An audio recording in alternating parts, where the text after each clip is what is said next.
রিতার খুঁটিনাটিতে সকলকে অনেক অনেক স্বাগত। আশা করি তোমরা ভালো আছো, সুস্থ আছো। আমিও তোমাদের ভালোবাসায় খুবই ভালো আছি। আমি কয়েকদিন আগে কটকে গিয়েছিলাম, মেয়ের সঙ্গে কয়েকদিন বেশ আনন্দের দিনগুলো কাটালাম। আবার মেয়েকে রেখে আমাদের কলকাতায় চলে আসতে হলো, কারণ দাদা ভাইয়ের এখানে অফিস আর আমারও বাড়িতে কিছু কাজ আছে। আমার একটু খারাপ লাগলে আমি মেয়ের কাছে চলে যাই, একাই চলে যাই। তো এবার আর থাকতে পারলাম না, কিছু কাজ বাড়িতে রয়েছে। এবার আমরা হাওড়া থেকে বেরিয়ে প্রিপেড ট্যাক্সিতে উঠলাম, এবার বাড়ির দিকে রওনা দিয়ে দিলাম। আবার ট্যাক্সিতে উঠে ছোটোবেলার একটা কথা মনে পড়ে যাচ্ছে, তাই তোমাদের কাছে শেয়ার করলাম।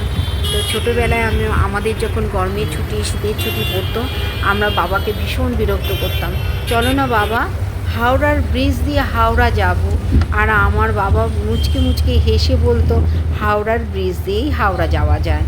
তো আমাদের কোনো আইডিয়া নেই। যাই হোক, তখন ছোট অবুঝ মন।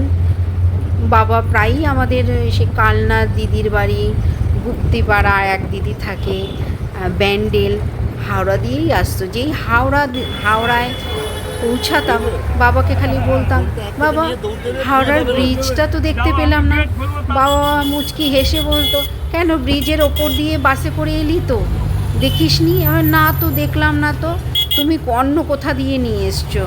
একটু বায়না করতাম, না আমাকে দেখালে না কেন? তো বাবা বলে, মা তখন তো তুই কিছু বলিসনি, ওই জন্য নাহলে দেখাতাম।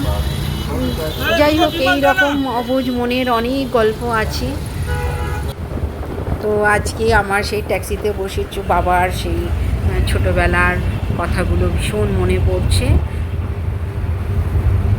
কী আর বলবো, ছোটোবেলায় বাবাকে হারিয়েছি। তো